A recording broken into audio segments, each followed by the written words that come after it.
Assalamualaikum warahmatullahi wabarakatuh. Salam sejahtera bagi kita semua. Alhamdulillahirrabbilalamin. Segala puji bagi Allah SWT, yang mana pada hari ini kita dapat berkumpul dalam keadaan sehat walafiat.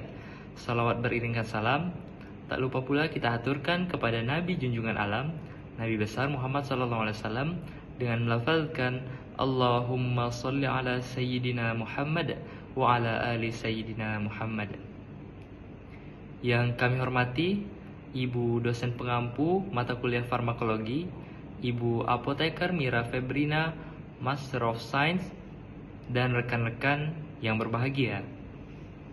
Maksud dan tujuan kami berada di sini ialah untuk mempresentasikan hasil diskusi kelompok kami mengenai obat-obatan pada sistem kardiovaskular. Namun sebelum itu, izinkanlah kami memperkenalkan diri. Perkenalkan, nama saya Muhammad Alvin dengan NIM 2301220 sebagai moderator. Dan teman saya, Atika Badria dengan NIM 2301203. Selanjutnya yaitu ada Ayesa Lira Fazila dengan NIM 2301205. Selanjutnya ada Khairiyatu Zakiyah dengan NIM 2301215. Selanjutnya ada Khairunisa yaitu dengan NIM 2301216. Selanjutnya ada Nabila Fikrah Nurzati dengan NIM 2301220. Selanjutnya ada Nur Anissa Juwita dengan NIM 2301230. Dan yang terakhir ada Zahra Anjulia Kahani dengan NIM 2301243. Untuk tidak memperpanjang mukadimah, langsung saja kita masuki materi yang pertama yang akan dijelaskan oleh rekan saya. Kepadanya dipersilakan. Di sini saya akan menjelaskan mengenai hipertensi. Nah, jadi hipertensi ini berasal dari dua kata, yaitu hiper dan tension. Di mana hiper ini memiliki arti tekanan yang berlebih, sedangkan tension itu memiliki arti tensi. Nah, jadi kita dapat definisikan bahwa hipertensi ini adalah suatu penyakit peningkatan tekanan darah yang kronis atau berlebih dalam waktu yang lama, sehingga dapat mengakibatkan seseorang itu terjangkitnya penyakit yang menyebabkan kematian. Proses terjadinya hipertensi ini memang terjadi dalam waktu yang lama, dan gejala yang ditimbulkan itu hanyalah pusing dan sakit kepala. Yang pertama ada konsep hipertensi. Konsep hipertensi adalah peningkatan tekanan darah yang dapat menyebabkan komplikasi kardiovaskular. Yang kedua ada penggolongan obat. Penggolongan obat tersebut yaitu diuretik, ACE inhibitor, ARBS, dan calcium channel blockers dan beta blockers. Selanjutnya ada mekanisme kerja. Diuretik mengurangi volume darah, ACE inhibitors dan ARBS menurunkan pasokan kontriksi. CCBS mengurangi kontraksi otot jantung, beta blockers menurunkan denyut jantung. Selanjutnya ada indikasi. Indikasi hipertensi yaitu hipertensi, gagal jantung, stroke. Yang selanjutnya ada kontraindikasi, yaitu gagal ginjal berat atau diuretik, kehamilan atau ACI atau ARBS. Yang selanjutnya ada efek samping, pendarahan atau antiplatelets, dan miopati atau statins. Yang terakhir ada contoh obat, yaitu clopidogrel atau antiplatelets dan cilostazol atau vasodilator. Iskemia merupakan kondisi ketika aliran darah ke jaringan tubuh berkurang atau terhenti, sehingga pasokan oksigen dan nutrisi yang dibutuhkan oleh sel-sel dalam jaringan tersebut menurun. Hal ini terjadi pada organ mana saja, termasuk jantung, otak, dan anggota tubuh lainnya. Iskemia bisa bersifat sementara atau berlanjut, tergantung pada penyebab dan seberapa cepat penanganan yang dilakukan. Infark terjadi ketika iskemia berlangsung cukup lama, sehingga menyebabkan kematian sel atau jaringan. Infark adalah hasil akhir dari iskemia tidak teratasi, di mana bagian dari jaringan yang tidak mendapatkan suplai darah mengalami nekrosis atau kematian sel. Contoh umumnya adalah infark miokard atau serangan jantung yang terjadi ketika otot jantung kekurangan suplai darah akibat penyumbatan arteri koroner. Selanjutnya konsep kekurangan aliran darah ke miokardium atau iskemia yang dapat menyebabkan infark miokardium atau serangan jantung. Golongan obat ada nitrates, beta blockers, AC inhibitor, antiplatelets, dan statin.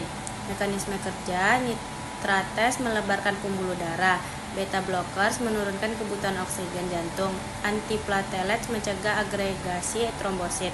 Indikasinya angina, infark miokard akut. Kontraindikasinya yaitu hipotensi, nitrates, asma, beta blocker.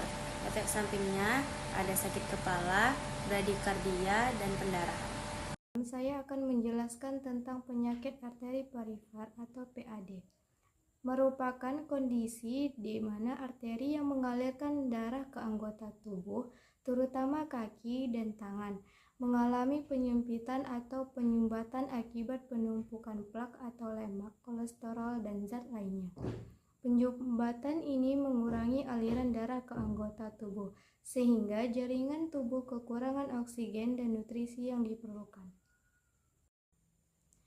Konsepnya yaitu penyempitan arteri di anggota tubuh, biasanya pada kaki akibat aterosklerosis. Penggolongan obatnya yaitu antiplatelets, vasodilators, statins. Mekanisme kerjanya yaitu antiplatelets mencegah agregasi trombosit, vasodilators melebarkan pembuluh darah, statin menurunkan kolesterol. Indikasinya yaitu penyakit arteri perifer, claudicatio intermittent. Kontraindikasinya yaitu gangguan pembekuan darah dan kehamilan. Efek sampingnya yaitu pendarahan dan miopati. Contoh obatnya yaitu clopidogrel dan kilostazol. Angina pectoris. Angina pectoris adalah nyeri dada yang menyertai iskemia miokardium yang dipicu oleh aktivitas yang meningkatkan kebutuhan miokardium akar oksigen, seperti latihan fisik, bahkan bisa hilang dalam beberapa menit dengan istirahat atau pemberian nitrogliserin. Selanjutnya ada konsep nyeri dada akibat aliran darah yang tidak memadai ke jantung. Dan penggolongan obat, pertama nitrates, yang kedua beta blocker, yang ketiga calcium channel blockers. Selanjutnya ada mekanisme kerja. Pertama, nitrates melebarkan arteri koroner, kedua beta blocker mengurangi kerja jantung. Selanjutnya CBS mengurangi resistensi vaskular. Selanjutnya ada indikasi angina stabil dan tidak stabil. Sedangkan kontraindikasi, yang pertama ada hipotensi, kedua bradikardia atau beta blocker. Selanjutnya ada efek samping, yang pertama ada pusing atau nitrates, yang kedua ada edema atau CCBS. Terakhir ada contoh obat, yang pertama isosorbit dinitrate atau nitrat, dan yang kedua atenolol atau beta blockers. Aritmia adalah gangguan ritme berupa kelainan frekuensi kecepatan jantung karena serambi dan bilik berdenyut lebih cepat atau lebih lambat dari normalnya. Konsep aritmia yaitu gangguan irama jantung yang bisa berdampak pada efisiensi kerja jantung. Penggolongan obatnya yaitu ada sodium channel blockers, beta blockers, potassium channel blockers, calcium channel blockers. Mekanisme kerjanya yaitu sodium channel blockers menstabilkan membran sel, beta blockers mengurangi kecepatan impuls, potassium channel blockers memperpanjang repolarisasi. Indikasinya yaitu ada atrial fibrillation, ventricular tachycardia. Kontraindikasinya yaitu blok jantung dan brikardia berat. Efek sampingnya yaitu toksisitas jantung atau amiodarone dan hipotensi. Contoh obatnya yaitu amiodaron dan metoprolol. Selanjutnya yaitu ada penyakit arteri koroner, coronary artery disease, yang biasa disingkat dengan CAD, yang merupakan kondisi medis di mana arteri koroner yang memasok darah ke otot jantung mengalami penyempitan atau penyumbatan akibat penumpukan plak. Arteri koroner yang menyempit mengurangi aliran darah yang kaya oksigen ke jantung, terutama selama aktivitas fisik. Konsepnya yaitu penyempitan arteri koroner akibat plak aterosklerosis yang dapat menyebabkan iskemia jantung. Penggolongan obatnya yaitu yang pertama statins, kemudian antiplatelets, beta blockers, dan S inhibitor. Mekanisme kerja yaitu statins menurunkan kadar LDL, antiplatelet mencegah penggumpalan darah, beta blockers mengurangi beban kerja jantung. Indikasinya itu penyakit jantung koroner, pencegahan serangan jantung. Selainnya itu kontraindikasi yaitu gangguan hati, statins, asma, beta blockers. Efek samping di fungsi hati, hipotensi, contoh obatnya yaitu simvastatin dan aspirin.